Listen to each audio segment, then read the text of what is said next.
What's up, gang? Another beautiful day here at the Freedom Farm. We're back out here at the 25 Creedmoor. The last couple of videos, this thing's been off. Couldn't figure out why. So last night, I took the scope base off the receiver, made sure it was up behind the lugs, not sitting in front of the lugs. It seemed to be okay. I tightened the scope rings again, adjusted the scope ring, thinking that was it. Hopefully. But then, out of curiosity, I was like, I'm going to check the bolts on the bottom. But there is a bolt here that holds the chassis to the receiver, and there's another bolt here that is a locking bolt type of deal that gets up and snugs the barrel and the receiver all up there. This, I could have spun it out. This one was loose, not as loose as that one. So I've tightened these.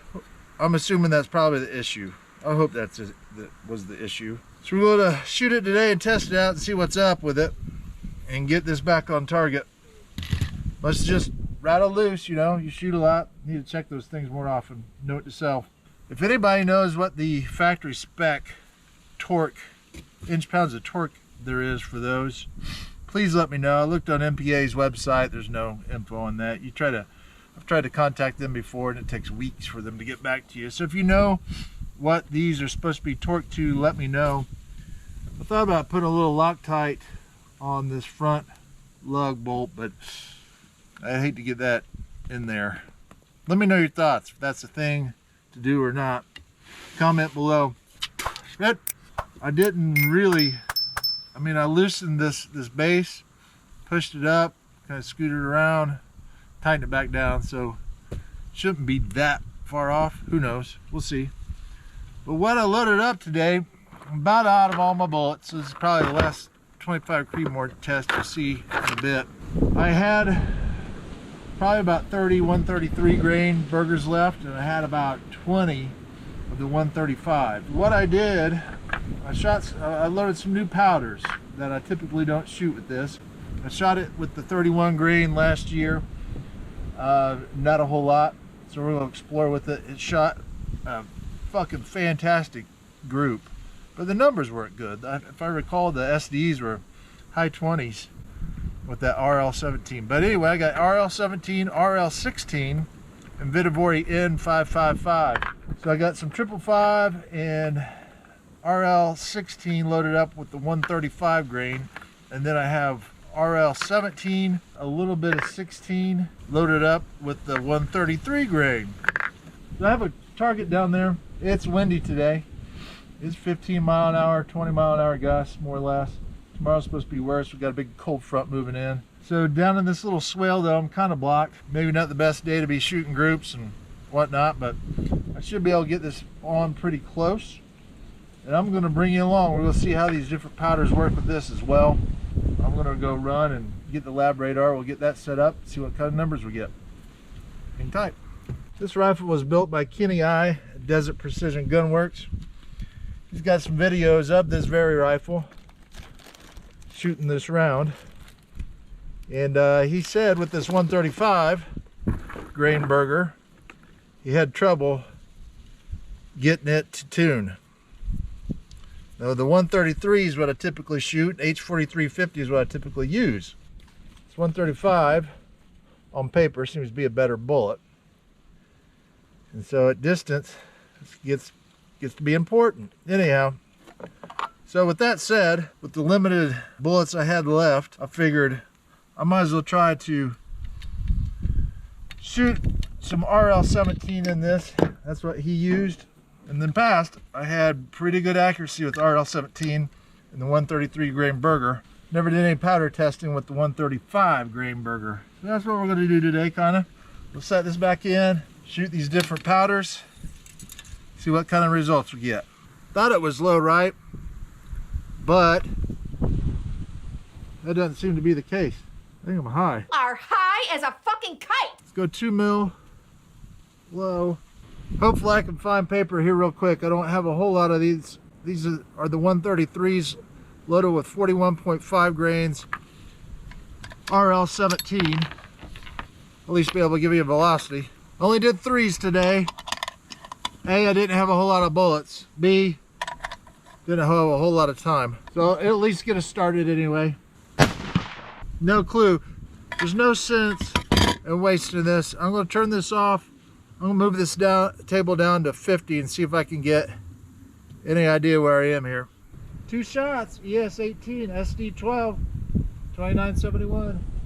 I feel like this would be low because I've been dialing up.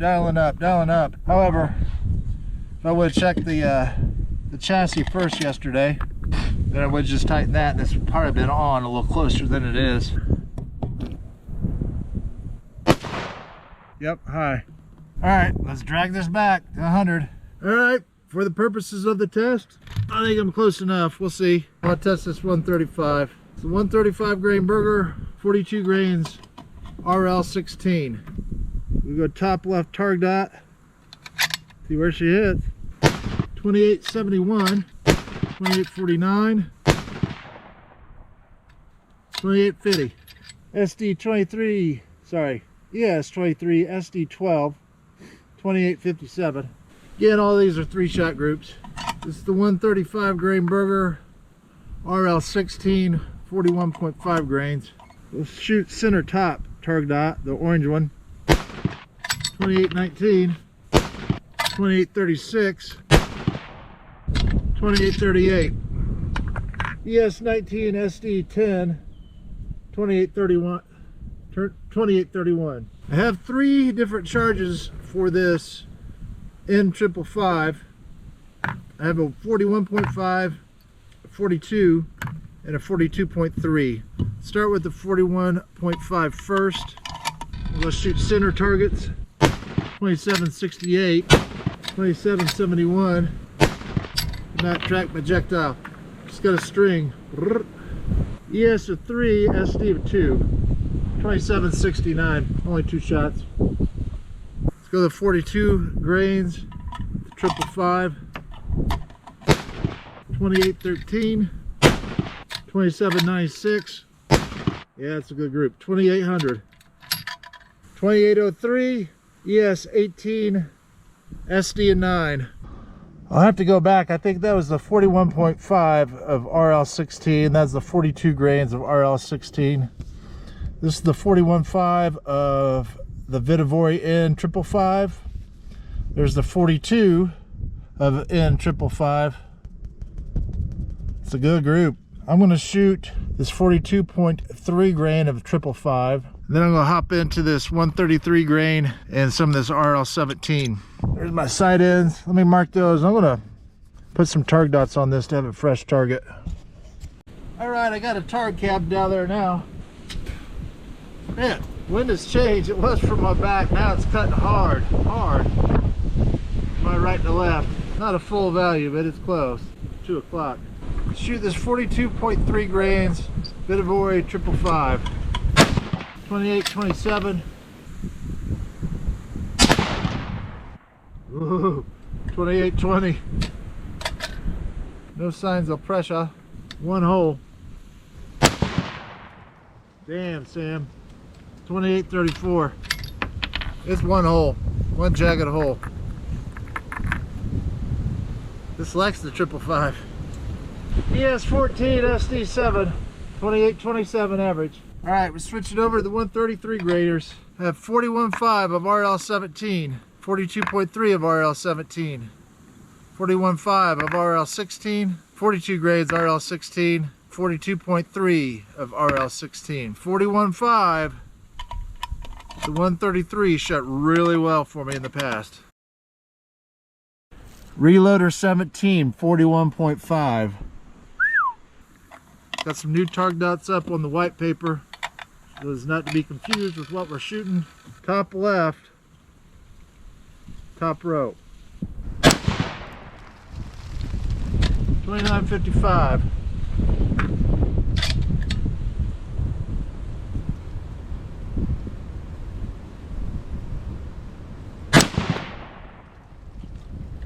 Did not track. It's pretty windy. It may be picking up grass down there that's blowing. Maybe it just sucks too. Not awesome 2 shots.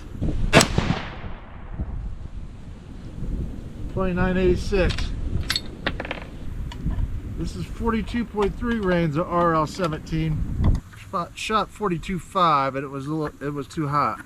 Let's see what it does here. 2-shot group SD21, average 2971. 42.3. We're gonna shoot middle target dot, top row.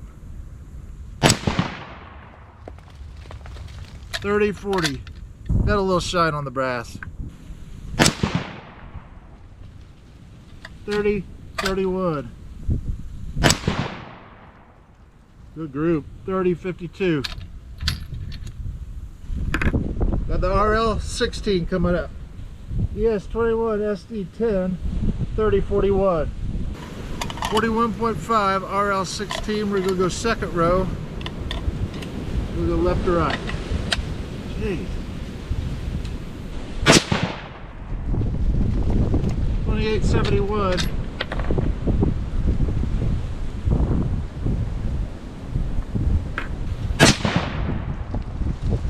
2837. 1 hole.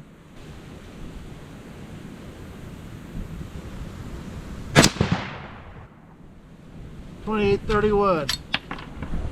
ES40 SD 21.5. 2846 is the average. Again, this ain't the best weather to be shooting groups in either. 42 grains of RL16. Middle target dot, middle row. 2874. 2899.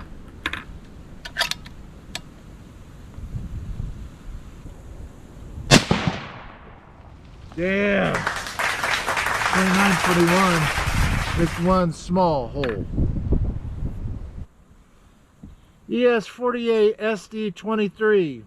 2898 was my average. That's what I liked about this stuff in the past, or at least the RL17. It shot really well, but the numbers just sucked on it. 42.3 RL16. Numbers on this aren't great. You know, these are 3-shot groups too. 2906.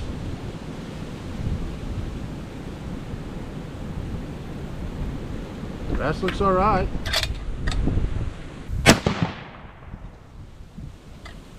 2920.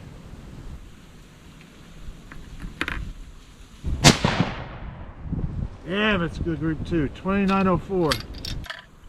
This fucker's shooting lights out with this RL16 17 and N555. That's better. ES16 SD9 2910. Let's go down and look at this, y'all. I'm bummed out that I pretty much run out of bullets for this thing. Damn, I say. There's that 555, 42.3, I believe. This is the 135 grain Berger. That was the 42 grain on the 135 grain Berger, I believe, and that was a 41.5. You are correct, sir. Yes. Move over here. Had the RL17. We moved to RL16. That right there, ladies and gentlemen, is a 3-shot group. So is that one. But fuck, minus the bullet on that, that's like less than a quarter MOA, I think. And my brother was just out here. And he's like, well, how big a group do you think that is? I said, I don't know. But I do have a set of calipers. I'll measure that minus the bullet. I'll let you know. So we're going to do that together here real quick. 0.279. Carbon ring.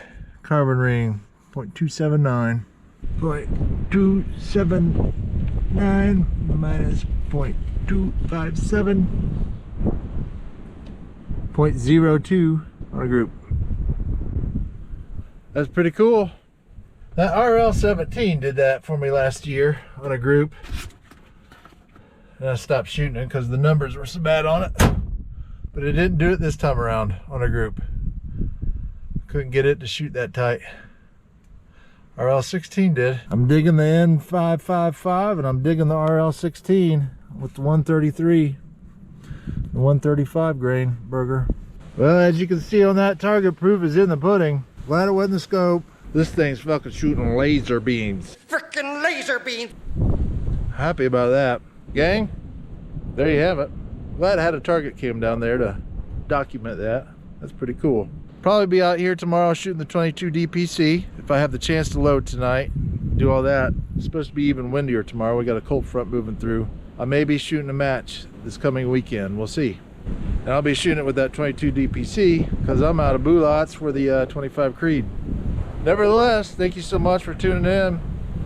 Stay safe, stay free.